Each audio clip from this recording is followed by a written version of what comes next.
All we've got to do now is to start pumping.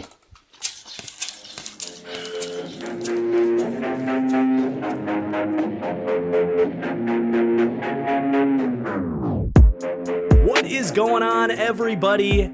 Welcome back. It is good to be back following, a couple weeks off after the NFL draft, as I like to take some time for myself, catch my breath a little bit, got a little Mexico trip in there, so feeling good, feeling excited to kind of turn the page into, really, in my opinion, the way I look at a season. This is the beginning of the 2025 NFL season, with the draft kind of closing the book on last year's season. Obviously, kind of a new chapter as well, as you guys can see if you're watching the video version in the new studio now. A lot of work still to be done. Got these wood panels. The plan is to get these up all the way on the wall, and there's a lot of stuff in the works here, so it's going to look good when it's all done, but we got a little impromptu setup for now.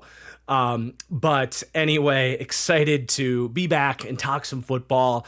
Today, we are going to be doing a mailbag episode of the Fully Inflated Football Podcast, and a big reason I wanted to share this on the main channel here, not just because I haven't put a video here in 19 days or something like that, but I do want to remind you guys that I do have this podcast, the Fully Inflated Football Show. So if you have your audio podcasts, wherever you get those, go check it out there, or you can subscribe to the Fully Inflated Football YouTube channel.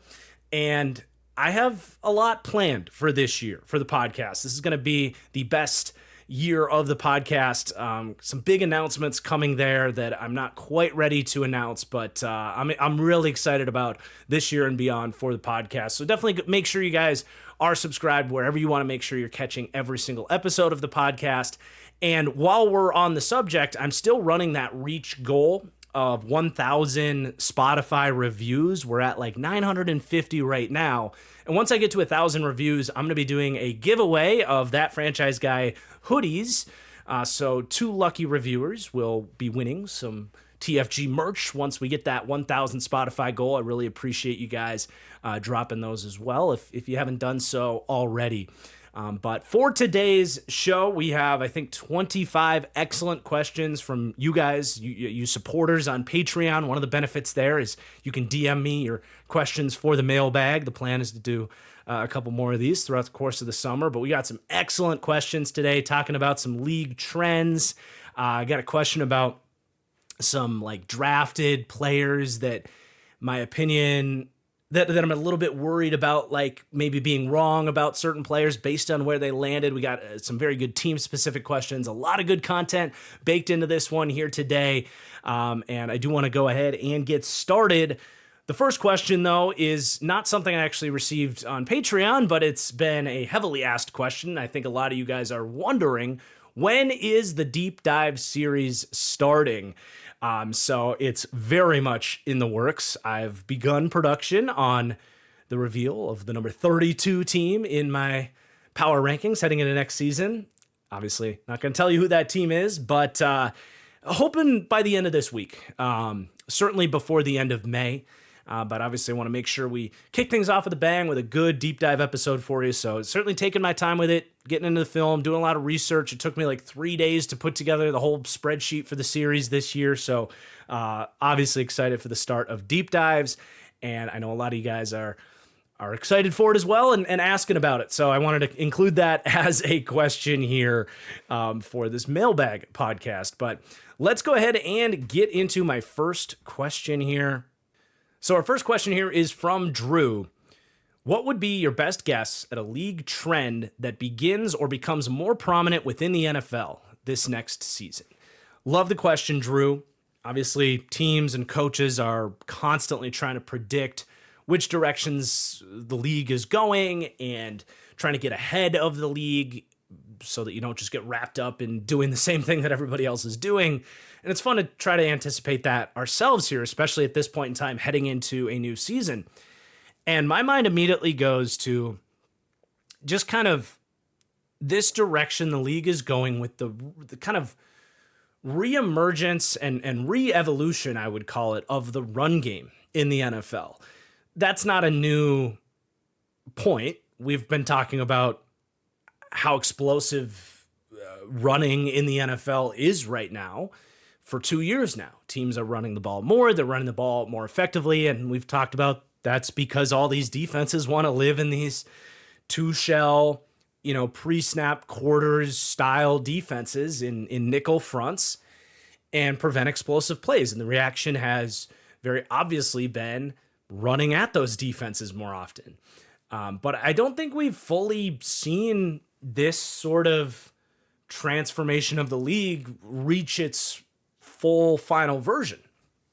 I think for a long time, the league has been this really Shanahan scheme inspired league. So many of these run games, especially if you go back like 3 or 4 years ago, wide zone offenses, right? Get the offensive line moving east and west, try to seal the perimeter with a lot of speed at running back to try to get explosive plays out of your run game, marry that with play action, help your pass protection by getting defensive linemen moving east and west because they have to defend the run. That's your Shanahan style offense. And those offenses obviously aren't going anywhere, but really I think what we're going to see is the league becoming even more of a north and south run scheme league. Less outside zone, less play action boots off of that outside zone, and just a lot more inside zone, gap, duo running right up the spine of the defense. And that's because a pretty large variety of reasons. Number one, the league is always trying to replicate what the best offenses in the league are doing. And if you look at the best offenses in the league right now, they're actually pretty kind of north and south run game oriented offenses. The Detroit Lions, it's not that they won't run wide zone, but when I think of that Lions offense, I think of gap and inside zone and duo and going right up the middle. Not just with David Montgomery, but Jahmyr Gibbs. The Eagles are almost all a north and south shotgun style run game. The Chiefs are more of a north and south style offense. The Bills do a lot of inside zone out of shotgun. So I think the most prominent offenses in the league are doing this, but it makes sense, right? If you're going to come out in a quarters pre-snap look, if you want to run wide zone into that, in many ways, you're kind of running into the teeth of the defense, or you're at least not running right at the weakness of the defense. Because if you're going to run wide zone into a base nickel front with a too high structure, those safeties are going to get angles to contain the edge. You're going to have more speed on the field. The defense is just more spread out in general. So it's just less efficient to run outside zone against those style defense than it is to just go duo, combo block, and even front, and work your way to the second level and just smash these teams. So those are a couple of reasons. And then we've seen even some of these Shanahan style coaches really become a lot more duo and inside zone heavy. Sean McVay made this change a couple of years ago. I think we've seen some teams start to get there. I think the Packers went and got Josh Jacobs. This next year, they go get Aaron Banks, right? They draft in the second round a smashing Belton out of NC State. I think the Packers are going to be a team that's on the forefront of this trend and kind of getting away from the wide zone stuff and being much more of an inside run game. I think the Texans, who hired the Rams, I believe it was their run game coordinator. I can't think of his name right now, but hired him as their offensive coordinator. And we're also starting to see, teams are trying to replicate what teams like the Lions and the Eagles are doing and starting to poach from those staffs a little bit more. So for me, that's a massive trend and change in something that the league has been for a long time. We've started to see it, but I think it's going to really emerge this year. And I think this conversation's has a domino effect to kind of continue answering your question, Drew, of what does that mean? Okay, so teams are going to be, running up the middle. We've seen the explosion of the guard market too, by the way, as another indicator that this is the direction the league is going. Running back market's climbing up. There's so many arrows pointing towards this being the direction we're going here.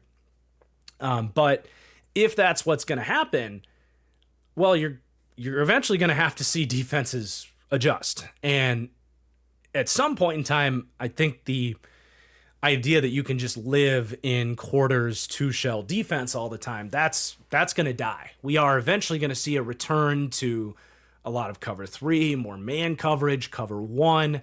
So that's going to it's going to have just a huge ripple effect going back to that style of defense. Cornerbacks are going to get paid more.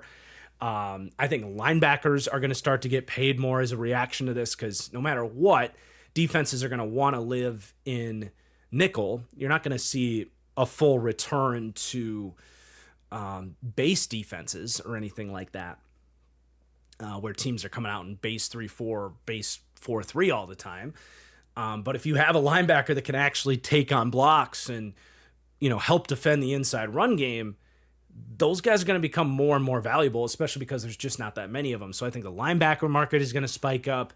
And you're going to see just a complete re-evolution of how defenses are built and prioritizing their schemes right now. So that's kind of the next wave after this. But for now, I think really we're going to see the league going towards running right at the teeth of these defense, even more than they have in recent seasons.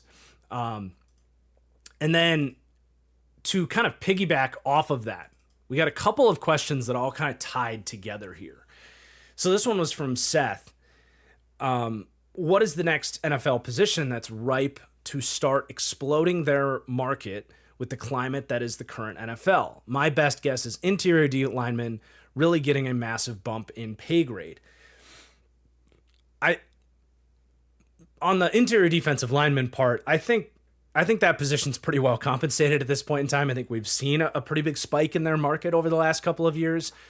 So I don't know that that's necessarily the position that's going to have a market explosion, but I will circle right back to what I just said. I think it's absolutely linebacker. And there's a couple reasons for that. Number one is, I'm not going to reiterate the whole spiel I just said, but getting a 240-pound linebacker that can actually take on blocks and stop this wave of inside run games that we're going to see is going to become really important for these teams. And then the other reason we're going to see a spike in the linebacker market is that we haven't really seen those guys get paid for a while, but it does feel like it's coming. A couple years ago, Fred and Roquan Smith got extended at $20 million a year.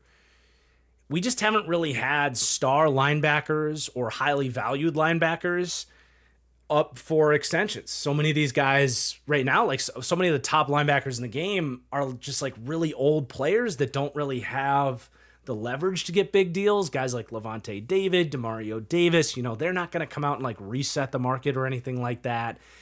And then there's been some of these guys that have kind of emerged through the woodworks. Guys like Zach Bond had a breakout season, all pro.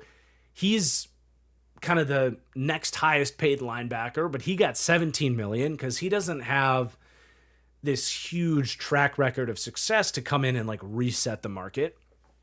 We've seen guys like Blake Cashman emerge, but a guy that has massive injury history, someone like JOK for the Browns, a unique case with his injury record. So there just hasn't really been that like blue chip linebacker to come in and really lift the market up. But even like a young promising linebacker like Jamian Sherwood for the Jets, he comes in, he gets $15 million a year off of really one really nice year, and they're projecting him forward. But, we saw like, okay, Patrick Queen hits the market. He gets $13.5 million. Guys like Azeez Al-Shaair, Terrell Bernard, Robert Spillane, these are really nice players. They get $11 million. But we're just kind of sitting here waiting for any of these top linebackers to really emerge. I put down a list of guys that those could be.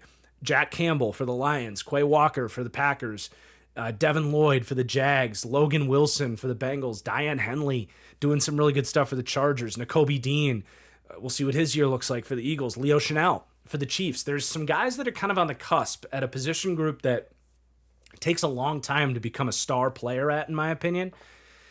When some of these guys start hitting the market, I think we're going to see right now, I mean, most of these linebackers are getting 12, 13 million dollars. I think we're a year or two removed from that nearly doubling, getting up to 22, 23, 24, 25, especially when you factor in everything I just said about the fact that these teams are going to be starting to run right at these guys. So to me, linebacker is poised for a huge market explosion. And that's a big reason, by the way, that both the Jaguars and the Packers declined Quay Walker and Devin Lloyd's fifth-year options. I especially in the case of Quay Walker, I also don't think he's played up to the money that they were going to have to pay him next year. But I think this is much more about they actually want to extend those guys now before this explosion of the market comes. And I think that's smart by those two front offices. Like I said, teams are trying to anticipate these league trends, and this kind of comes full circle.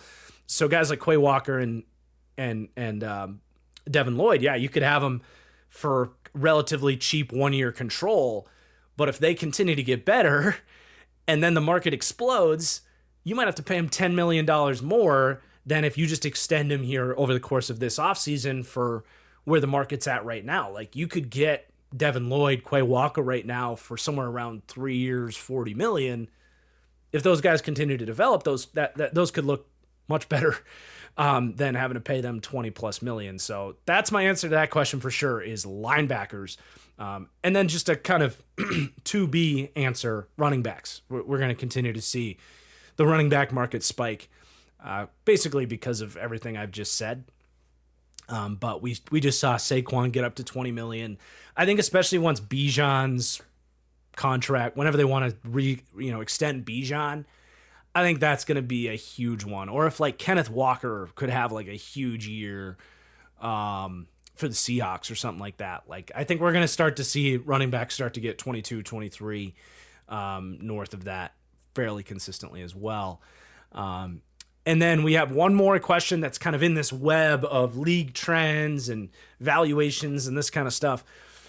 But from Pelican Jones, what are some growing trends / habits of coaches and front offices on a macro scale that I absolutely hate?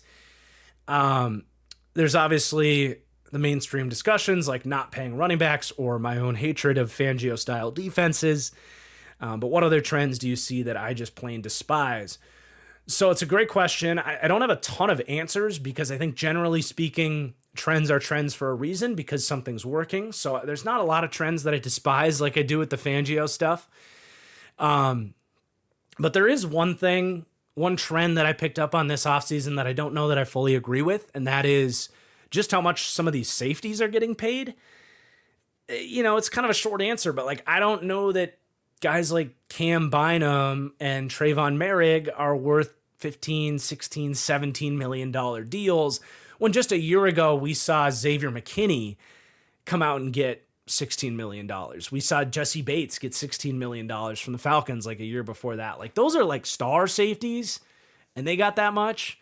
This offseason, it really felt like teams were chasing after guys that you go back just a year ago and you look at like, okay, Cam Curl hit the market and got like nothing. Jeremy Chin got like nothing. I don't know. It seems like the safety market, especially in that range of like solid safeties, which I would describe guys like Merrick and Cam Bynum as specifically, solid players, but not really like game-changing players on the back end. They do their job. They're starters. I would pay them 8 to 10 million, but to get up to 15, 16, 17, that's just, it just kind of left the station for me, if you will. So that was a league trend that I don't know if I despise it, but that was one that came to my mind there. But before I go to my next question, I do want to thank the sponsor for today's podcast, SeatGeek, the best place, you guys, to go get your tickets, the best app, the best user interface, the best bang for your buck, hands down. I've used all of the ticketing apps out there. I always find myself coming back to SeatGeek. They color code all of the sections, all the seats, so you know where the best bang for your buck is. They have great imagery taken with real cameras of what your seats are going to look like. They get your tickets right there in the app, whereas feels like some of the other services, you got to go through email chains and create accounts and all this stuff. You don't have to deal with that on SeatGeek. You'll get it right there in the app. Guys, the NFL just dropped their schedule, so if you are making your plans for these NFL games, traveling to games, getting them in your hometown, whatever it might be, we got baseball games all summer. If you want to swing big, go to NBA conference championship game, NHL, you name it, concerts throughout the course of the summer, all of it. Do it on SeatGeek. Not only the best app, not only are you going to get the best prices, but you will support my channel in the process. They've been great to work with. They even gave us a new promo code because I've been working with SeatGeek for so long. They gave us a new code, which is TFG10.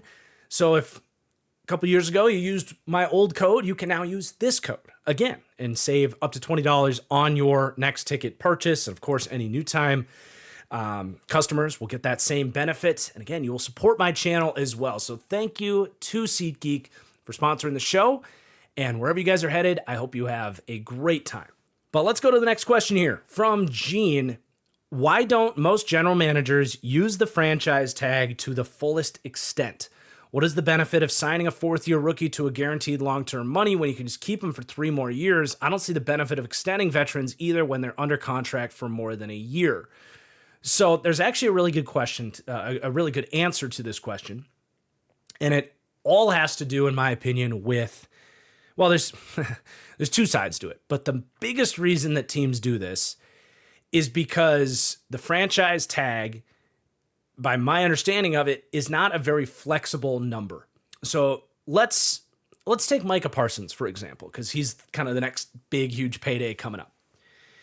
If the Cowboys are to franchise tag him, his cap hit is going to be stuck at like whatever that number is, $34 million or whatever. It's stuck in that year, fully guaranteed. And you can't do all of these cap gymnastics that all these great teams do. You can't add void years on. You can't restructure it and, put salary in there that can be moved around and flexed into the future. All of this, cap manipulation stuff that all these teams are doing right now, you just don't get that flexibility with the franchise tag. So that's the core reason of why teams want to do these extensions and get them done, because it just, even if the total number is more than the franchise tag, it gives you that cap flexibility where you can sign Micah Parsons to $40 million, but his cap hit this year and next year might only be $24 million. You don't get that flexibility with the franchise tag. There are more reasons though. Something we just kind of talked about, like the earlier you can pay players, the better. The market is just always going up. So if you know you're going to pay Parsons, it's kind of better to get him. Well, Parsons is actually kind of an example of a team waiting too long to do it, because if they had gotten it done before the Myles Garrett extension, they might have saved $6 million a year on Micah Parsons' contract. So that's another reason teams do it, is just to get ahead of the market. There's so many other reasons too. You see teams like a great example is what the Eagles did with Jordan Mailata. They're betting on his development, so they extend him early, and then he emerges into this superstar, and they've got him on a bargain. So that's another reason teams do it.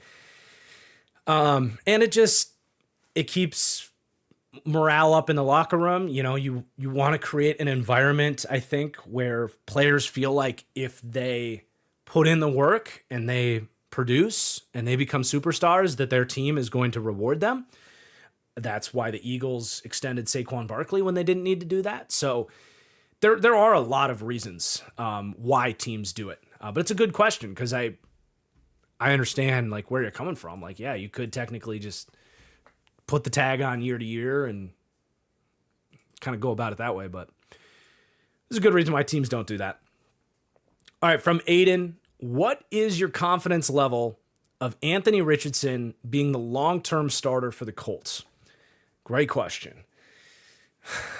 Not very high, Aiden, unfortunately. I primarily am just worried about his durability. He feels like one of these guys, and maybe this is a bad take, but does it not feel like some of the freakiest athletes on the planet are the guys that they just have a hard time staying healthy? I don't know if it's a disproportionate amount of like speed to strength and the collisions are harder, or if it's just too, the way that these freak athletes move is just too hard on the bones of the human body, or what it is. But Richardson kind of feels like one of these guys that's just like, I don't know if he has the durability to make it. There's a saying, the best ability is availability. And that's not necessarily true, but there's some weight to that saying, in the sense of, like, if you're a young Anthony Richardson, you need reps, you need to play, you need to stack performances upon each other and learn from your failures and mistakes and develop. And it's just like, if you're not out there, like, not only are you not able to produce, and you're going to question if the guy can ever stay healthy, but you're having a hard time developing at the same time. So that's where I'm really starting to lose confidence in Anthony Richardson. And the unfortunate, it's kind of a blessing and a curse. Like, last year, he looked really good in the design run game. If you're starting Anthony Richardson, like, the whole idea of Anthony Richardson is to use his athleticism, but that means he's getting hit more. So I'm not very confident. And that's just on the durability front. Then you can start to talk about, what have we seen from him as a player? And it's like, I don't feel, in that regard, I don't really feel any differently than I did about him coming out of Florida, where it's like, well, there's still some really exciting flashes. The arm talent's absurd. Not just the arm talent, but to have the velocity that he gets with that quick release. It's like, man, like, crazy arm talent. But, like, there's flashes of high-end processing clouded by really stupid decisions on top of it. The accuracy issues, again, like, he just hasn't been healthy enough to get those reps. So as far as how I feel about Anthony Richardson, the player, it really hasn't moved from how I felt about him as a prospect. But I'm really starting to doubt that he's going to be able to get the time on the field to get there. And at this point, I'm certainly betting against him becoming the franchise quarterback for the Colts. And I intentionally put that question here right next to another Anthony Richardson question as it relates to Shane Steichen. So do you think, from Will, do you think Shane Steichen gets another shot at picking a QB, or is he gone if AR continues to struggle? My gut tells me yes, he will get another chance. But it's going to depend. So let's say next year goes similar to this last season for the Colts, where Richardson plays 6 games, he deals with some injuries, you still don't really know who he is, and eventually they turn the keys to Daniel Jones. I think they're going to have to show some competency with Daniel Jones for Shane Steichen to keep his job. And I think that's a big reason why they brought in Daniel Jones, because it's like, not only are we evaluating Anthony Richardson, they're also still kind of evaluating Shane Steichen. I think they still like him. I still like him. I still think that team has probably overachieved relative to the level of QB play that they've gotten. And that, in large part is attributed to Shane Steichen. But I think the answer to your question is exclusively going to come down to, what does the offense look like, if Daniel Jones comes in, and I kind of think he will. And it's not that they got to, make Daniel Jones the future or anything like that, but are the Colts in it? Are they in the mix for maybe a wild card spot or for the division by the end of the year? Are they finding creative ways to get Tyler Warren the football? You know what I'm saying? What I'm saying? Like, he's got to prove that he can elevate a quarterback. Whether that's Anthony Richardson staying healthy and starting to develop, or going with like a Daniel Jones. If the offense really struggles and the Colts win like 5 games, I could see them moving on. So I do believe Steichen is a good enough coach that he's going to be able to kind of get through this Anthony Richardson window, or best case scenario, make it work with Anthony Richardson, of course. But I would love to see him get another crack. Like, if it turns out like, okay, Anthony Richardson he wasn't it, right? Couldn't stay healthy, bad pick. I would love to see Shane Steichen get another swing at it, because I do really like Shane Steichen as a schemer. All right, our next question here is from Skanda. What do you make of the QB imbalance in both conferences? Seems like the NFC, you can have a tier 2, tier 3 type of guy like Purdy, Hurts, Goff, and still be a contender, versus in the AFC, you don't have a tier 1 QB like Mahomes, Allen, Lamar, Burrow, and you're toast. Yeah, it's fascinating. I don't have like a big take about it, but I do enjoy kind of thinking about this concept and at least having a short conversation about it. Like, number one, it's definitely just cool to acknowledge that there is that difference. Like, it's just a different feel. Like in the AFC, you're kind of in this constant pursuit of trying to get one of those quarterbacks, right? It really feels like those teams are even more desperate to keep pace with those QBs. Whereas in the NFC, it's like, man, like if we could just kind of go for it this year, this could be our year. Even if we have, like you said, a tier 3 guy. And it just kind of paints this different vibe where I feel like maybe the depth and hope of the NFC is better.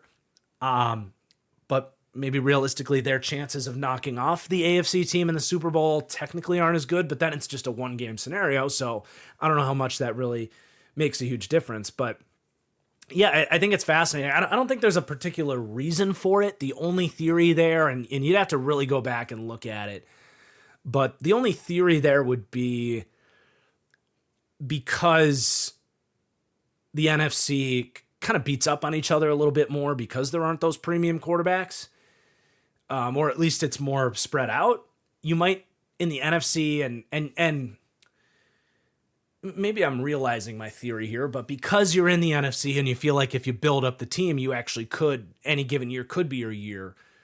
Maybe you don't end up with these bottom feeding teams that get the number 1 pick and get a theoretical superstar quarterback. I don't know. It's just a theory, if you know what I'm saying. Whereas the AFC, it's like, well, we might as well not even go for it because we're not going to knock off these quarterbacks. And then they're going to just get their ass beat by all these great quarterbacks. And they end up with the number 1 pick, which technically is your best chance at getting a superstar quarterback. So it could be creating this cycle potentially, or it could just be blind luck. I don't know, but it's very fascinating and a fun kind of mentality to go into the season with for sure. And it's probably going to stay that way for a couple of years at least.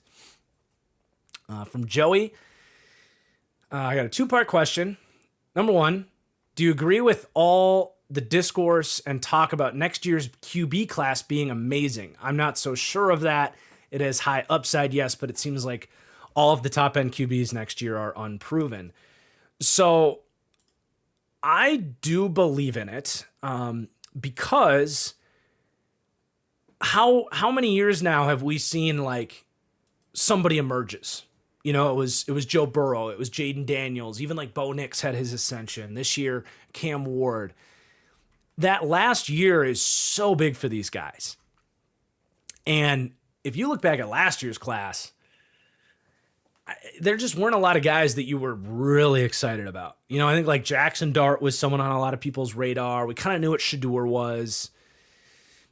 But I don't think that there was really a lot of names that people were like, oh yeah, next year's quarterback class is going to be sweet. Whereas this year, like, man, there's even if Arch doesn't declare, we'll see about that. But like heading into next year, it's like there's already guys that are on the radar. And I don't think all of these guys, you know, Garrett Nussmeier, Cade Klubnik, Drew Aller, Lenoris Sellers, Nico Lama, I don't know how to say his last name, Lama Leva, even Sam Leavitt.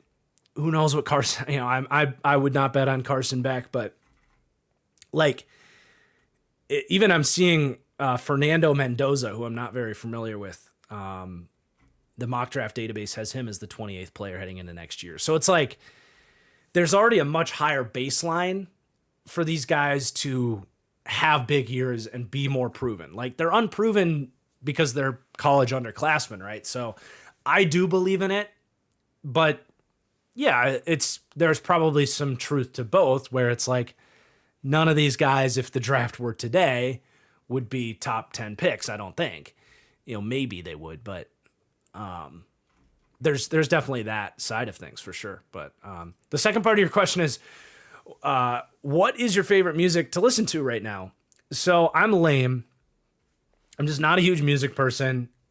I am a huge just like piano music and cinematic music guy. Like I pretty much any time that I would be listening to music, either I'm working and my brain doesn't really process lyrics and trying to, whether I'm scouting or editing or whatever, my brain needs to kind of focus on one thing. And if there's even a podcast going on or if there's lyrical music, my brain just gets distracted. So I basically only listen to piano music and like cinematic, what do they call them? Not albums, but soundtracks, you know?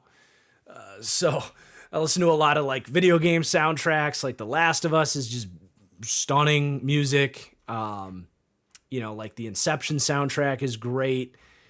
Combined with Interstellar, all the Hans Zimmer stuff. Like that's kind of what I listen to, and it makes me a total geek, but it works for me, keeps me focused. And then if I'm at, you know, if I'm at a barbecue or out for the night, like someone else is probably playing the music. So, you know, I don't necessarily have like a go-to genre or whatever beyond that. I am a sucker for like 70s rock, just because that's what my dad would always be playing growing up. So like I have a lot of nostalgic for a lot of that music, Lynyrd Skynyrd, and like think of like the soundtrack for Guardians of the Galaxy, like all that, which I guess it's either 70. Yeah, I think it's kind of late 70s into the 80s. It would be kind of that era. But yeah, not a huge music person, Joey, but thank you for the question.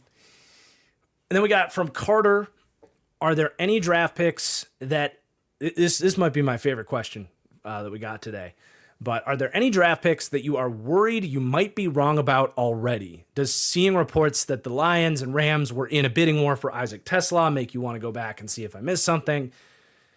Love the question. There is a list of guys that I wrote down. As for Isaac TeSlaa, I'm still of the opinion that, like, I don't know. I don't get it. Like I did 2 full games of Isaac TeSlaa. Big slot with some speed, good hands.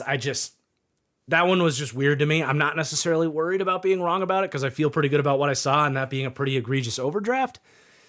But that said, there are some players here. So the first guy that came to my mind is Nick Emmanwori. I think his landing spot with the Seahawks was perfect.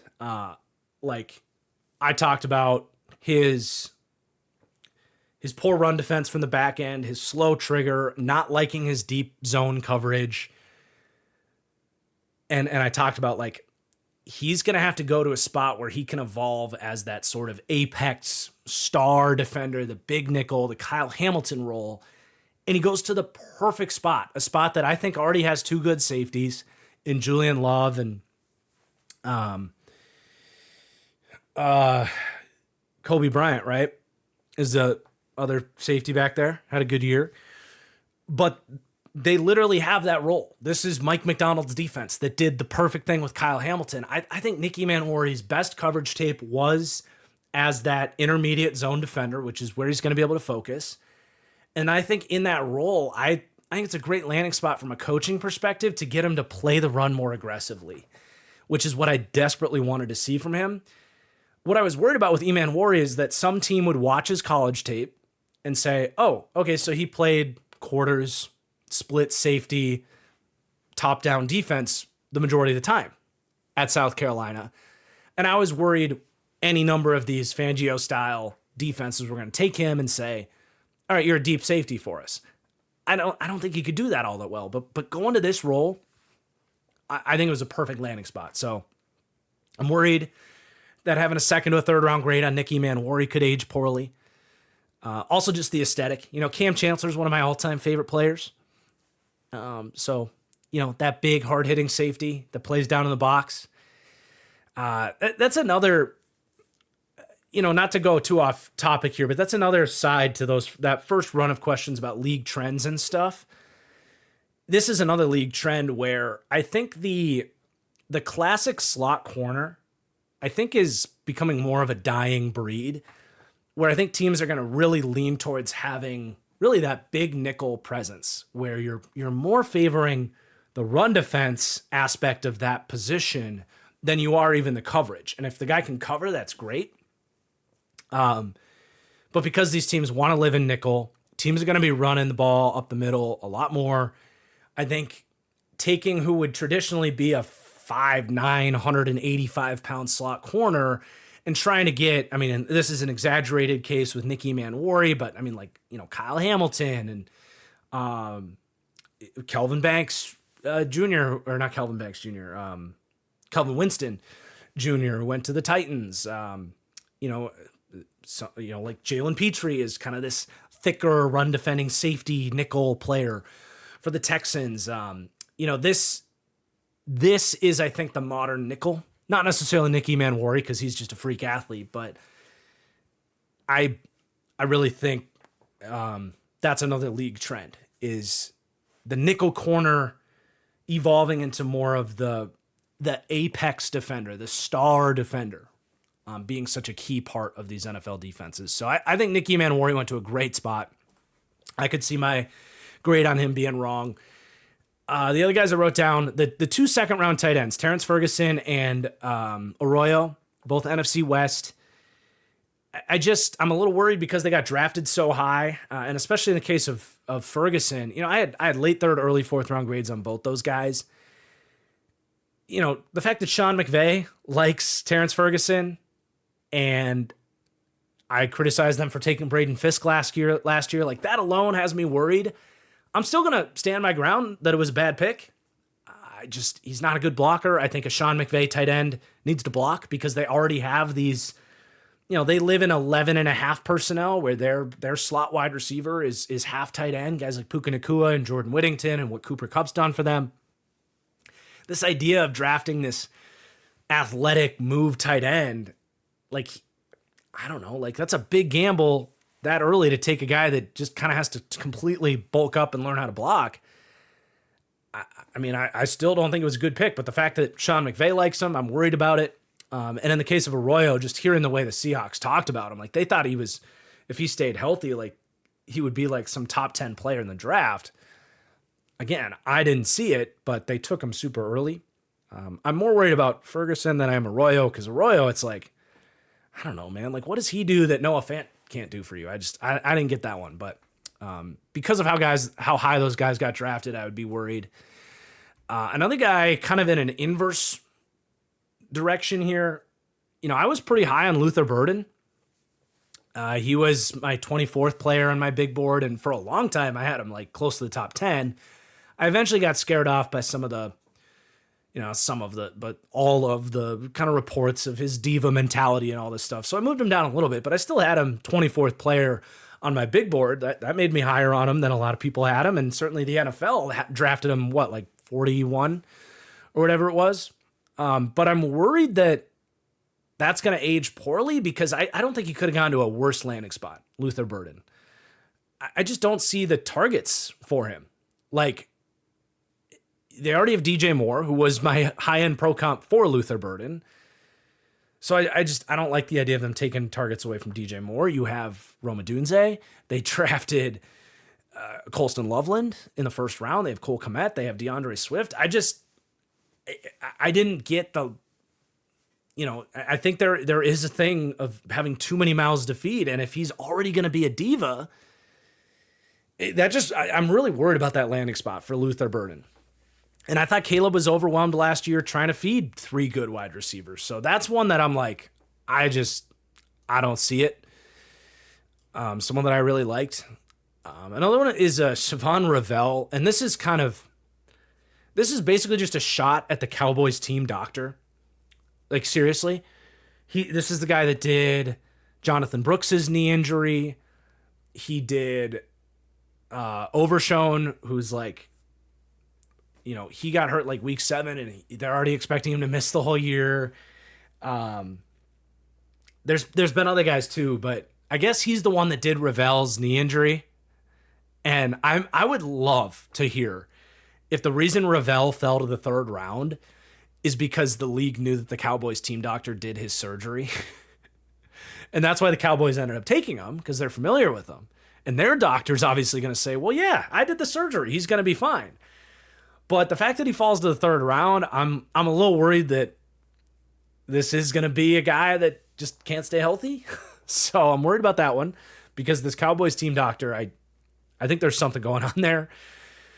Another guy is Cam Scatabo, who was a second-round graded player for me. I loved Cam Scatabo, but I think he went to RB hell with the New York Giants. I'm hoping he can overcome it, but I'm worried that he's not going to be as good as I want him to be. Just because I don't know that he's going to get the run blocking, and I'm worried he's going to get the shit beat out of him. So that one. And then RJ Harvey is the last guy who went to Denver. And that one, I mean, RJ Harvey was my 18th running back. I didn't really like what I saw from RJ Harvey. I thought he bounced everything outside. I didn't see the 4.4 speed on tape. You know, he's a solid player in a deep running back class. I think I had him as like a 4th round guy. But the fact that Sean Payton loves this dude with his track record, like with running backs, certainly I'm worried that he's going to be good. I still think he was overdrafted, and I'm not terribly worried about it, but he's someone that was like, whoa, like he could be a lot better than I thought he was. So love the question. Fun list. Let's move on from Liam. If you were given 5 players to save from being injured their whole career, what 5 would I choose? Number 1, Andrew Luck. Just the heights he could have reached if he never got hurt. And it wasn't even just like the early retirement. Like, it was way before that. Like, he was on a roll and then just kept getting knocked off for injuries. Like, Andrew Luck could, to this day, still be, like, the best quarterback in the league. Like, how old is Andrew Luck right now? Only 35. Like, he could still be the best QB in the league right now. Like, he was that good. So, that's the easiest answer. Robert Griffin, I would have loved to see his career a little bit longer than 1 year. That one's pretty self-explanatory. This one's a little biased as a Packers fan, but I think Packers fans will love this answer. Nick Collins. So Nick Collins was one of the best defensive players on that championship Packers defense. He had a pick 6 in the Super Bowl, but it wasn't just that. Like, he was, so at the time, you had 2 of the best safeties of all time in the league at the time, Ed Reed and Troy Polamalu. So those guys were like God tier. But the next best safety in the league was Nick Collins.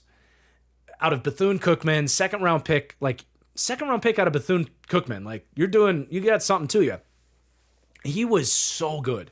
And I felt like he had a little bit of the best of both worlds from Ed Reed and Polamalu. He wasn't quite the run defender that Polamalu was. He wasn't quite the coverage defender that Ed Reed was. But, I mean, if Nick Collins could have stayed healthy, you fast forward another 2 years when Ed Reed and Polamalu kind of fell off, I think Nick Collins could have had a couple years in the league as the best safety in the league and maybe even had a Hall of Fame career because he had the championship. And you look at what happened, he messed up his neck the next year after they won that championship. That's when those Packers defenses just fell off a cliff, man. Like, they were spiraling to find safeties, busted coverages, like bad run defenses. Nick Collins was the heartbeat of that defense. When he screwed up his neck and had to retire at like 26, that was, I mean, pun unintended, but backbreaking for that Packers defense. So he is definitely someone I wish could have stayed healthy. Another guy, Jordan Reed, not the NFL draft analyst for ESPN, but the tight end for Washington. Dude, in my opinion, outside of Travis Kelce, I think I would be ready to say that Jordan Reed is the smoothest tight end I've ever seen. He had a basketball background, but both as a route runner for a tight end, the way he could move, the fluid hips, the quick feet, great route runner, and then awesome after the catch. He was a problem, man. And his career just ended way too soon. I think it was concussions with him. But I would have loved to see a longer career from him. And then just a couple other names. Navarro Bowman for the Niners. I loved watching him. He's only 35. Like, he's the same age as Demario Davis, and he had to retire like 7 years ago. But he was awesome. And then Bob Sanders. I think Brad Coleman just made a video on Bob Sanders, but he only had like a 6 or 7 year career. And then we mentioned someone earlier. Oh, Cam Chancellor also. I didn't write him down, but talking about him earlier, I would have loved to see a few more years of Cam Chancellor. He was one of my favorite players ever. I would love to get a Cam Chancellor jersey, a signed Cam Chancellor jersey for the studio. All right. So next question here from Joel. Love the content. My happiness seems to revolve around TFG content these days. Well, thank you, Joel. I appreciate the compliment. But my question is, hopefully before the draft, sorry, we're post-draft here, but who are a few players you liked in the past, top 10 or my guys, who didn't work out that you would have liked to have seen used in a different way or just had an injury bug? For me, I'll always be sad I didn't get to see Jalen Hurd, the former RB turned wide receiver out of Tennessee, really get a good opportunity. Yeah, Hurd was fun. Hurd was definitely fun. He could have been like a Jawan Jennings type for sure. But I went back and looked at some of my old draft boards. I've got 6 names here, 6+ names. Number 1, still waiting on it, but Charlie Kolar. You guys remember, I loved Charlie Kolar. I think he was a top 50 player in the draft for me. 2nd round grade. He ends up going a few rounds later to the Baltimore Ravens. And he's been good when he's played. He's looked really good when he's played, but he's tight end 3 behind Mark Andrews, Isaiah Likely, and he himself. He's turned into a pretty good blocker for them. He's got to be coming up on the last year of his deal, right? Like, I would love to see Charlie Kolar get an opportunity to just play, and there's a reason why he hasn't, right? So he's on the last year of his deal. So whether they move on from Mark Andrews and turn the keys over to Kolar, or he gets an opportunity, he's only 26. That was the first guy that came to my mind. Another guy, Rondale Moore. It could be that Rondale Moore just wasn't that good, but a guy that's dealt with a lot of injuries, and I felt like he never quite got in the right spot where he could be used in kind of a Deebo Samuel type of role. Now, still a guy to keep an eye on. The Vikings sneakily picked him up. You remember the Cardinals traded Moore to the Falcons for Desmond Ridder, and then Rondale Moore got hurt. So, like, Rondale Moore to me, like, he's a great athlete, good speed, good twitch, but, like, crazy contact balance for a wide receiver. And the Cardinals, like, began flirting with him as a running back, but I would love to see him get used in some of the Deebo Samuel, Cordarrelle Patterson type of stuff. And maybe Minnesota has some plans there, but, getting him paired with O'Connell is exciting. And then kind of in the same category there, Laviska Shenault. He was kind of a bust for the Panthers as a wide receiver, and then just never really got an opportunity. But, like, the dude, his missed tackle force rate is crazy. And he really does kind of feel like Cordarrelle Patterson. And he's a great run blocker. Like, he's had roster spots because he's a run blocker. But 2nd round pick by the Panthers, obviously didn't work out as a wide receiver, but he's another guy just like Rondale Moore. I'd love to see, more creative ways to get the ball in his hands, lean into him as a run blocker, like put him with like Sean McVay as a backup to like Jordan Whittington, for example. I think Laviska Shenault could really play well in that type of role. A couple of the guys I wrote down, Peter Skoronski. He's developed into a really nice guard, so that's great, but I will always wonder if Peter Skoronski could have been a franchise left tackle for the Titans, because he was really good at that in college, and they just never really wanted to play around with it. Another one I wrote down, Bijan Robinson. He's a superstar. He's awesome, but he's been in probably the most wide zone heavy offense in the league. I would love to see him do even more of like what he did at Texas, running a lot more like inside zone,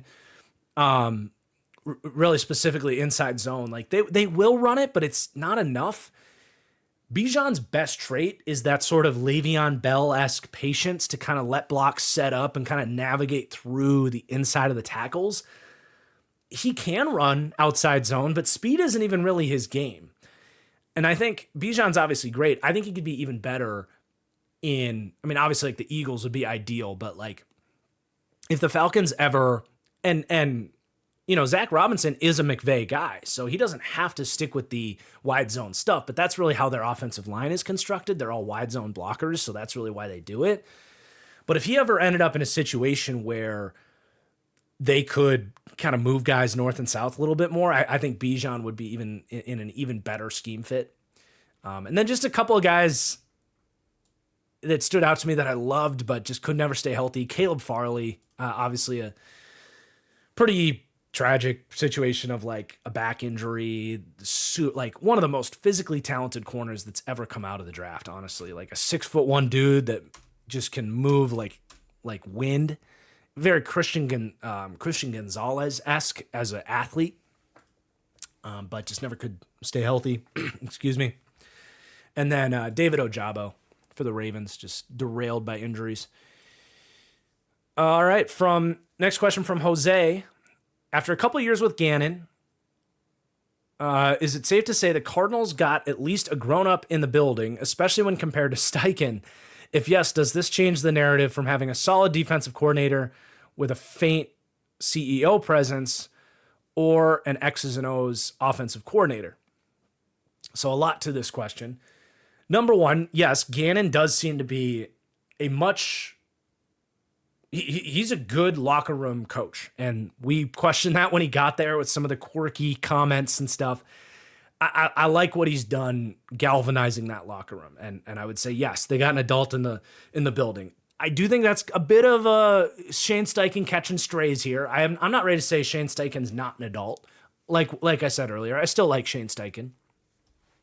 So not going to agree with you kind of taking a shot at Steichen. Obviously, they both came from that Eagles team, but I'm not going to say that the Cardinals wouldn't be even better off with Steichen, for example, pairing Kyler Murray with Steichen. I would love to see that. But the second part of your question, does it change the narrative from having a solid defensive coordinator with a faint CEO presence versus an X's and O's coordinator? I still lean towards the X's and O's coordinator. I do. Especially for the long haul. You can always luck into having a year with a good offensive coordinator, but then he's gone and you got to replace him. Like over the long haul, you're going to give yourself the best chance to win with a McVay, a LaFleur, a Reed, a Shanahan, that type of stuff. Yeah, those guys haven't quite, Reed has, but most of those guys haven't quite gotten over the hump to win the Super Bowl yet, but those guys are racking up a lot of wins with, I would say, non-super teams. I'll just say that. I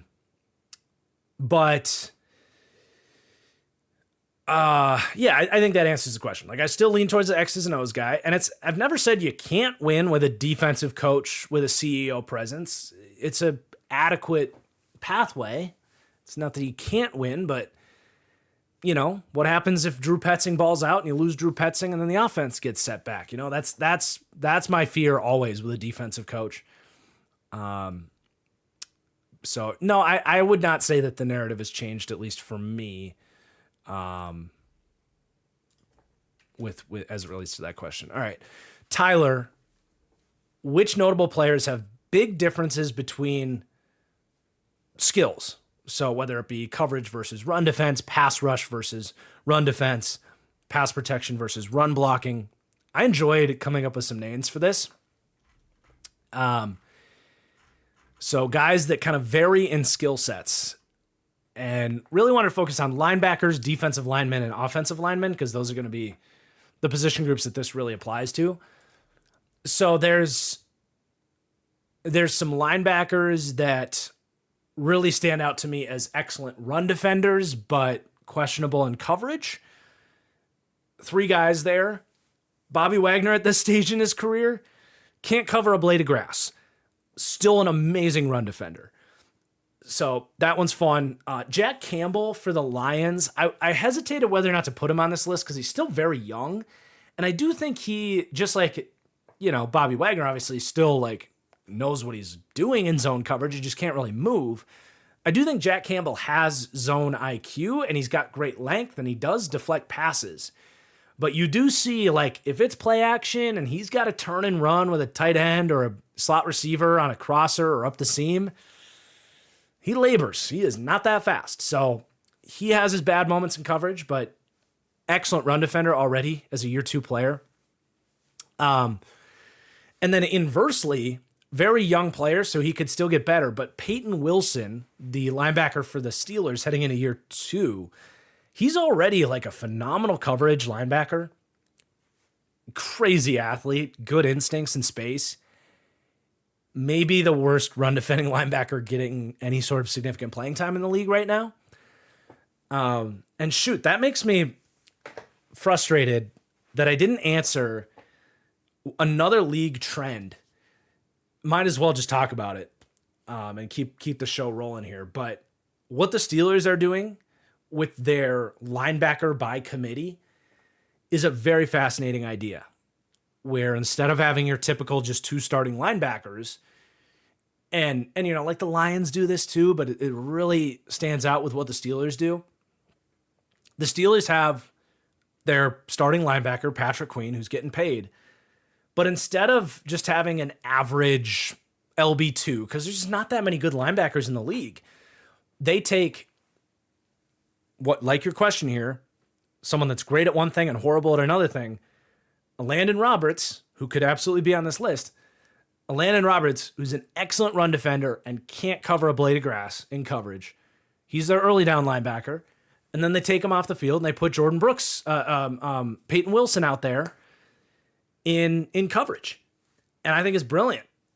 Now, hurry up offenses and, rotating defenders like that, it can be a little bit dangerous, but that's a great way to work around the lack of linebackers in the league right now. So I think that could be a league trend as teams doing that a little bit more.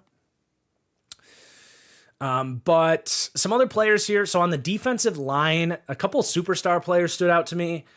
Micah Parsons and Trey Hendrickson.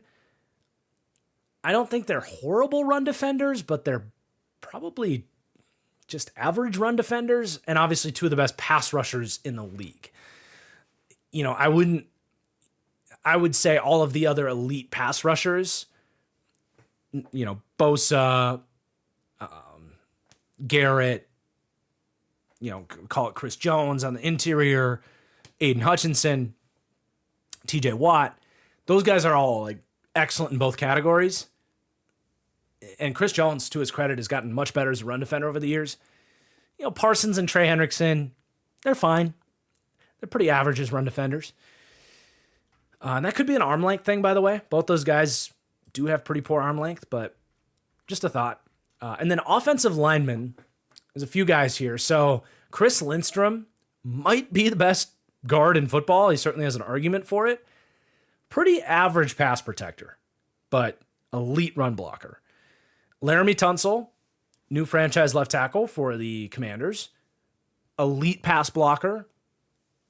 Not much of a mean streak as a run blocker. He's okay, but pretty average as a run blocker.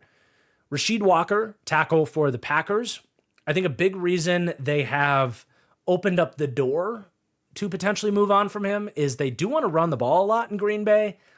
Rasheed Walker's actually been a top half pass protector, if not even better, as a tackle, but for some reason he can't move guys off the ball. He is an abysmal run blocker. So they bring in Anthony Belton, who can move people. They have Jordan Morgan in the wings there. So Rasheed Walker is kind of a poor man's Laramie Tunsil in that sense.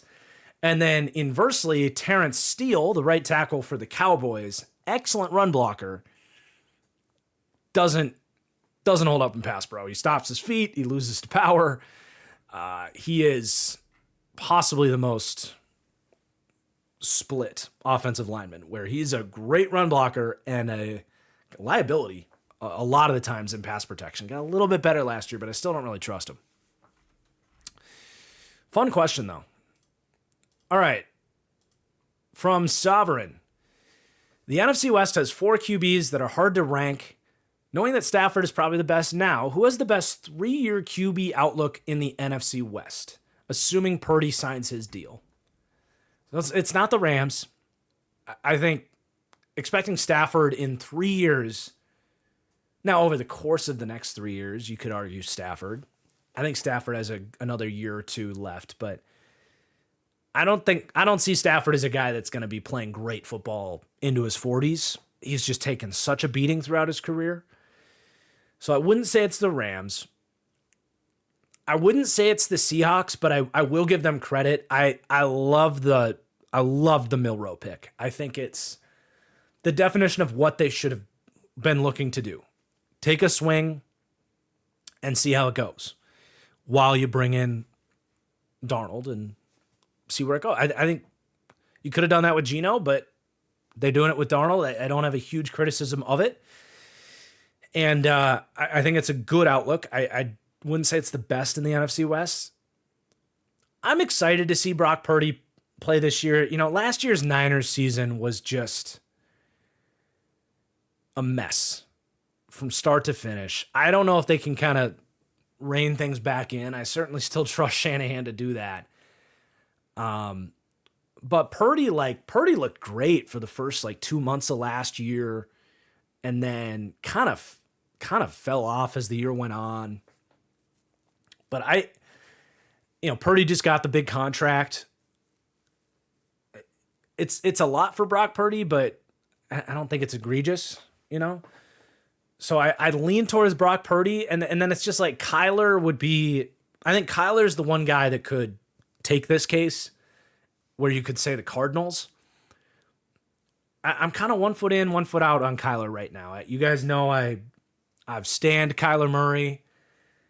Thought he played excellent in the start of last season, and then I want to see him once expectations built up. It really felt like he just wasn't playing aggressive, taking checkdowns, not scrambling. Dude, you're Kyler Murray. Use your legs, man. He's even gone as far as saying he doesn't like being a part of the designed run game, and it's that's a big part of what you do. So, I still love Kyler.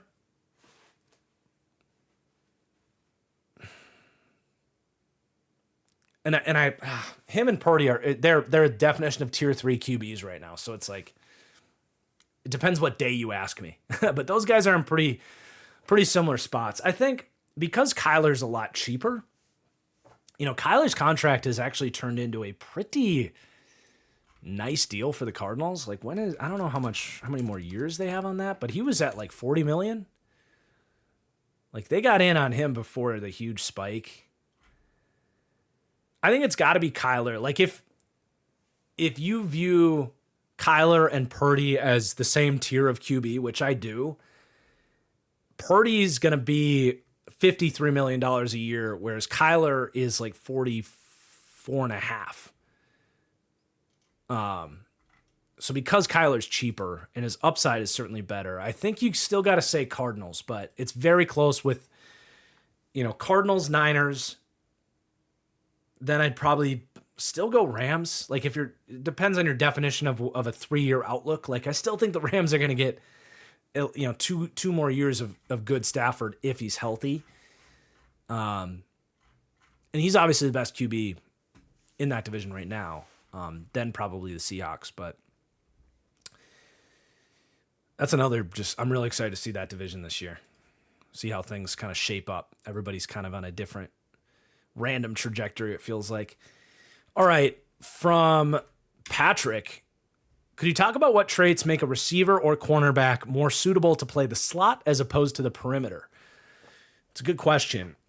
So for receivers, the typical answer is going to be, your slot wide receivers are quick separators, really good on slants, whip routes, stick routes, hitches, corners, ins, outs, short to intermediate separator types that work well in space because you don't see as much press coverage from the slot. You'll still get it, but not nearly as much. And you can cover up slot wide receivers Covering up meaning like you kind of do those bunch formations and, you put a bigger wide receiver in front of the slot so that they literally can't get press coverage. So, like, I would say traits-wise, it's not even so much a size thing anymore as it is like, okay, your best routes are the ones I described, and you're not really a guy that's going to beat press coverage and stack corners on the outside and, like, create deep separation. So that's the core part of what makes you a slot wide receiver. But then there's all these different categories. Like, different teams value different traits from the slot. Some teams do just want the route runners. They want your Lad McConkey that's just going to get open quickly, be an answer against the blitz. Then you have kind of the Shanahan tree where it's more big slots, guys that will help you as run blockers and are good run after catch threats, guys that you can get the ball to on RPOs and play action. And then you have these kind of physical slot types, obviously like Amon-Ra St. Brown. But there's a lot of guys where it's like, okay, we want you to run block. We want you to be good after the catch. And then we want you to run a dig route with a DB draped all over you. Can you, with outreached arms, play, have your contested catchability over the middle of the field? Not like go win 50-50 balls, but like, okay, you're going to get cracked by a safety after you catch this ball. Like, I would say tough slot wide receivers, guys that have to make tough catches over the middle of the field. So like Amon-Ra St. Brown, I would say Jackson Smith and Jigba does those things. Jacoby Myers, great example there. There's, Cooper Kupp did a lot of that stuff, like those types as well. So there's all different types of slot wide receivers, but it's really just about like, all right, your best routes are short to intermediate routes, and you're not really someone that's going to run a go ball down the sideline and stack a corner. And then flipping that to the defensive side of things, I think, honestly, above all, we've talked about this. I think above all, your ability to stick your nose in the C gap and tackle a running back or make a play on a bubble screen or a swing pass. I think slot corners more than ever, it's non-negotiable. It's becoming non-negotiable. You have to tackle. You have to have some ability to get off blocks to play the run. So that to me is prioritized, and it's an evolving position right now for that reason. But typically speaking, slot corner has been a size thing where it's like, well, you're a good coverage player, but you're going to struggle if we stick you outside trying to cover X wide receivers. So you see a lot of like 5'10" guys get stuck in the slot where they're matched up with guys their height much more often. But I really think in the modern NFL, playing the slot has a very heavy emphasis on your run defense capabilities, even beyond like who you are as a coverage player, because there's so many different types of slot corners now. Whereas 8 years ago, it felt like they were all kind of 5'9", 185, 190 pound dudes. Now it's like you've got 6'1", 215 pound slot guys. You still have your small guys. You've got average size corners. It's really all over the place in terms of the size of guys playing in the slot.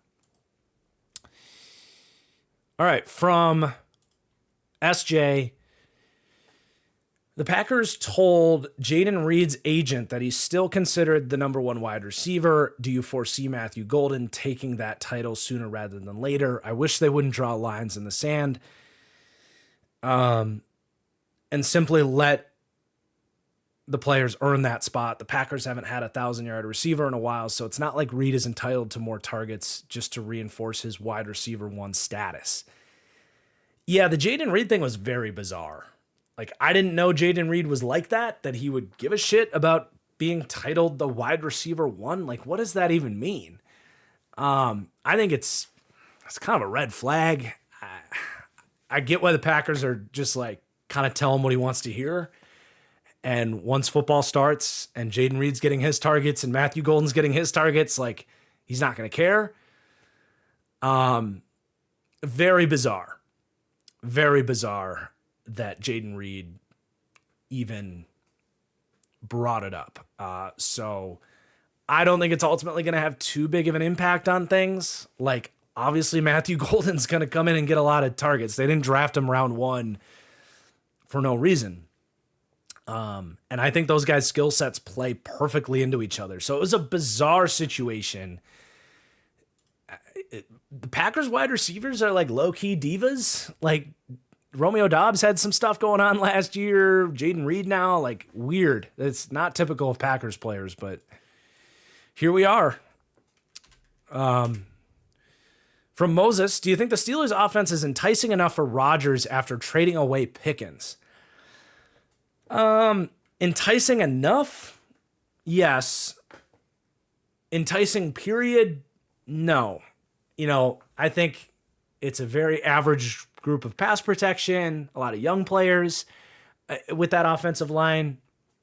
I do think getting to work with DK Metcalf is enticing, period, like full stop. I still think Arthur Smith has a lot of respect in the league, and I think Rodgers would work well with Arthur Smith. He's talked about how he wants to go to a run-heavy offense, and that's what that is. So, yeah, I think enticing enough, yes.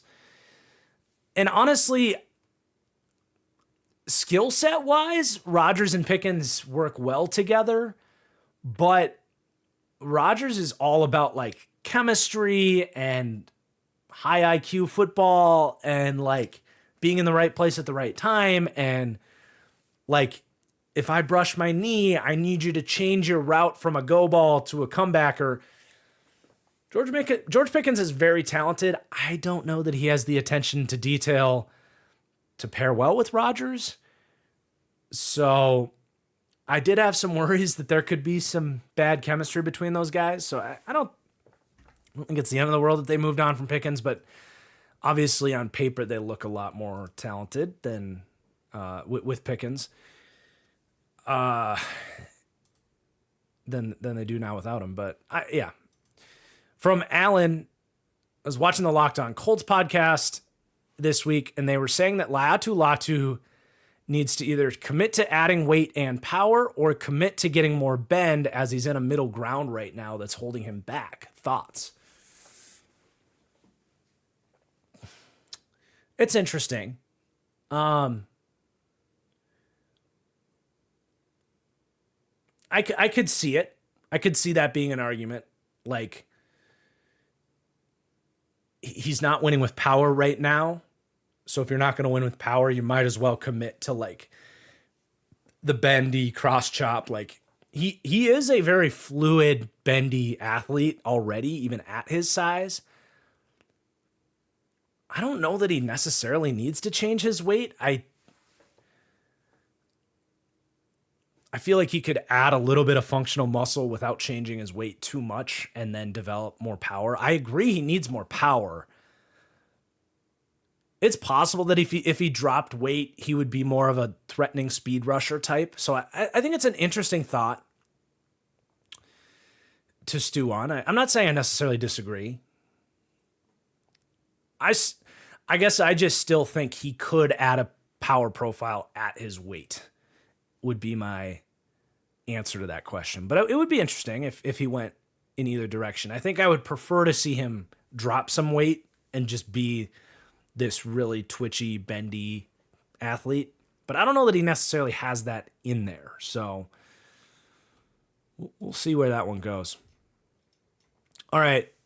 This one, I apologize. My screenshot didn't capture the name of who sent this, but he's essentially, just to summarize, it's a longer question here, but pointing out that the Chiefs' defense might be a little overrated because of their offense being such a ball control team. So, like, the Chiefs are 30th in drives per game, yet first in plays per drive, third in first downs gained.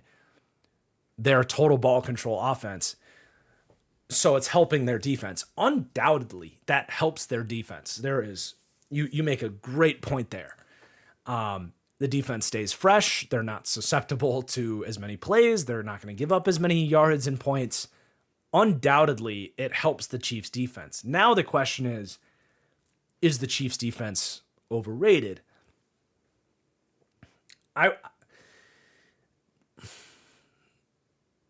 I don't think so, because I don't think we talked about last year's Chiefs defense as this dominant unit. I think we said they were a good defense, and I think they were a good defense even if they were assisted by the offense. I don't think at any point they were ever really like a bad defense. If that was the case, they wouldn't be able to win all these close games. I think the year before, when they had like L'Jarius Sneed in his prime and the pass rush was a little bit better, like that defense was even better, and that defense really won them a Super Bowl. Like that was a dominant defense. So I do agree that the Chiefs' identity works really well together, but I don't think one is possible without the other. The Chiefs couldn't play this conservative play style if they didn't have a defense they could trust, and the defense, would be more exposed if they were out there longer, trying to defend shootouts or something like that. So I think it goes hand in hand. I think credit towards the Chiefs is mostly properly attributed, but it is a good point and something to be conscious of, how their defense maybe gets a disproportionate amount of credit when in reality their offense is helping them a good bit. So I think it's a good point to bring up for sure. From Michael, in my opinion, these are the two best rosters in recent memory. Who would I have picked to win between this year's Eagles team or the 2020 Bucks team? Oh, what a question. It would be a 1-point spread. I'll say that. I will say this, that Bucks defense, run defense, like they wouldn't let Saquon gush them. And we've also seen Todd Bowles kind of get the best of Jalen Hurts. That could absolutely play a factor. And then I also think that Tom Brady's passing style carves up a Fangio style defense. Like that from a matchup perspective, the Bucks matched up better with the Eagles. Like literally both sides of the ball play better against the Eagles schemes. So in that matchup, I would go Bucks very confidently. I don't know that in a vacuum, the Bucks were better than the Eagles. I think the Eagles defense in a vacuum better than the Bucks defense in 2020. The Bucks 2020 defense was an elite run defense and a good pass defense. Whereas the Eagles defense was just an elite defense, period. Like really no weaknesses, star talent at all three levels. Offensively, in a vacuum, it's close. I think obviously having Tom Brady versus Jalen Hurts, the playmakers the Bucks had, I mean, that was like, you got to remember that Bucks team, not only were they loaded, they somehow like walked ass backwards into another little glimpse of Antonio Brown's prime at the perfect time. Like that was such an underrated part of that Bucks team. Is not only did you had Godwin and Evans and Gronk and maybe the best offensive line in the league at the time and Tom Brady, but like Antonio Brown that year from like week 10 through the Super Bowl, that was like his send-off of like one more little glimpse of a Hall of Fame receiver. He was unbelievable in that stretch. Like he in that stretch was even better than A.J. Brown and Devontae Smith, in my opinion. And then you also just happen to have Mike Evans and Chris Godwin and Gronk. Like that team, it took them a little while to really get there. But once everything kind of fell into place, that Bucks offense was humming. So it would be a great battle. I think you can make a case for either as the better team in a vacuum. But I definitely think matchup-wise, Brady is built to play a Fangio-style defense. And Todd Bowles, with his blitzing, has really gotten the best of Jalen Hurts. So I would go Bucks in that matchup. All right. From Colin, what are your overall thoughts on Will Anderson, and where does he fall compared to the other guys in the league? Obviously, he's got more to prove, but he's got more to prove before he's in the convo with the big six. But after that, is it fair to put him next to or above guys like Trey Hendrickson and Josh Allen? I think we're still finding out. He's only shown 2 years. So, like, if you take Will Anderson from, like, week 15 through the playoffs, if that's who we're getting, I think it's fair to say he's in that group with Trey Hendrickson and Josh Allen and, you know, whoever else, maybe Brian Burns, like that kind of next group.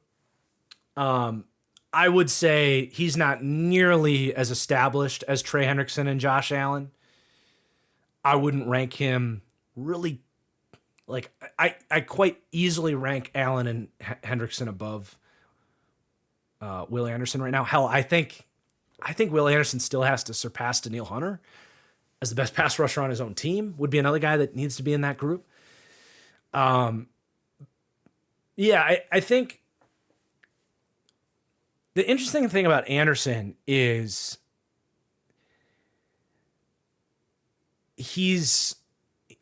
I don't know what I would say his like go-to dominant move is.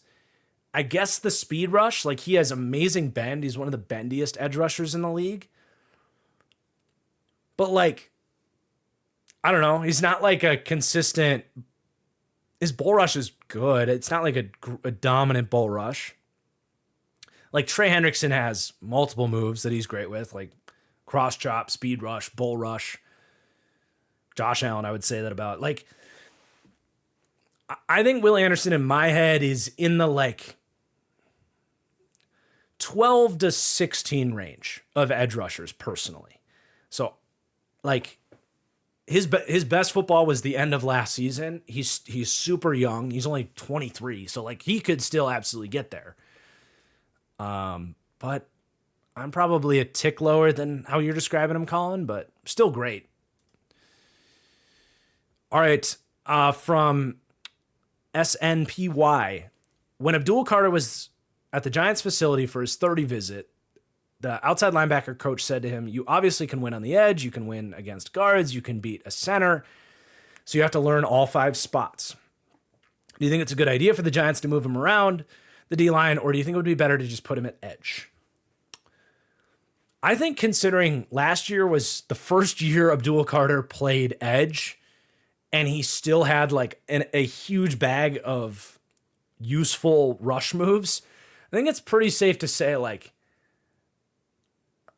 I'm not too worried about like moving him around and having it like impact his development is kind of what I'm saying. And I think with Thibodeau there, you know, moving those guys around is going to be really dangerous, especially when you know double teams are coming towards Lawrence. So if you're putting Abdul Carter next to Lawrence with Burns and Thibodeau screaming off the edge and Darius Alexander, like I think they absolutely should move him around. And that's a nice little scoop that you got there, that something to keep an eye on, that, you know, we could absolutely see him. You know, the Giants are very familiar with Micah Parsons doing a lot of that stuff, lining up over guards. And, you know, obviously the Browns do that with Myles Garrett sometimes too. But like the comp on Abdul Carter is Micah Parsons.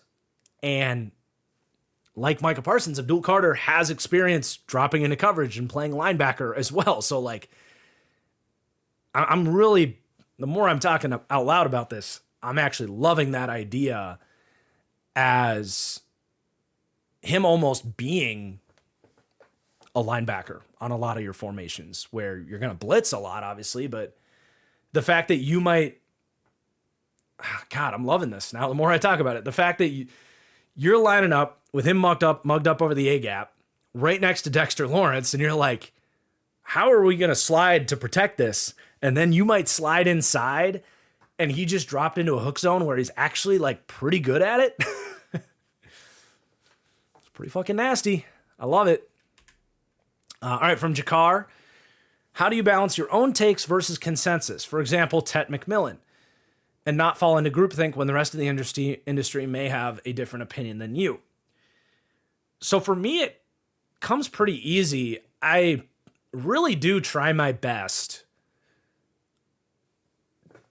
at trying to, when I come to my initial opinion, really trying to not have a lot of other output going into that from other sources.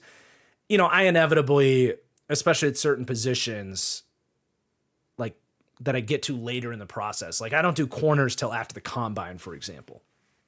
So some positions is harder than others because by the time March and April rolls around, I will have been listening to other podcasts and,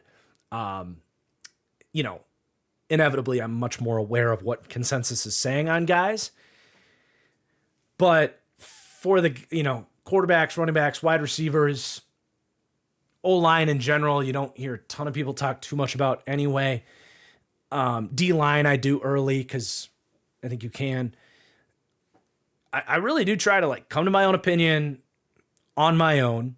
And then I know exactly how I personally felt about the guy without too much outside noise. And then once I hear hear what other people are saying, a lot of times it lines up with what I felt about a guy anyway. So that's not a problem. But if I have Tet as the third player in the draft and someone else has him 7th or whatever, that's not going to make me question what I saw. But with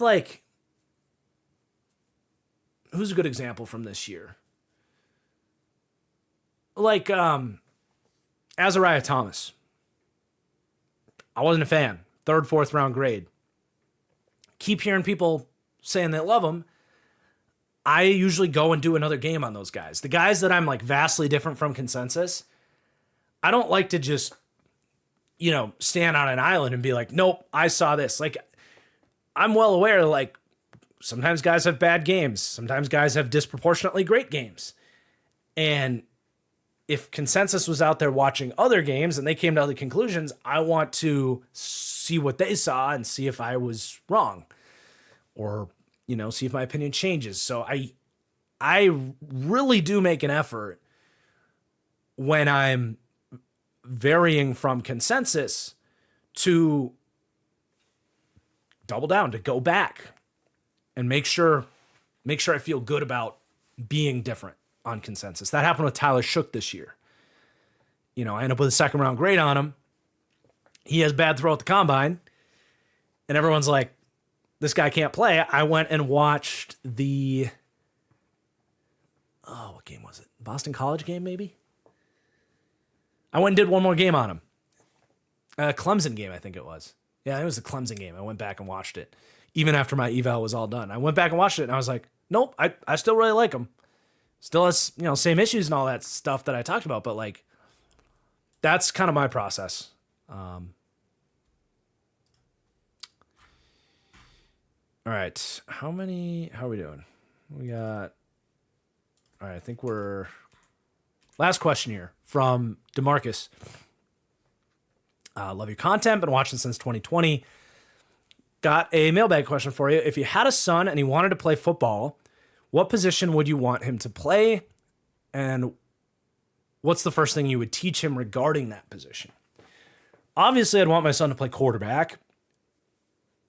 That one I feel like is pretty easy for me. It'd be more fun to watch. He gets more protection. All that good stuff. I'm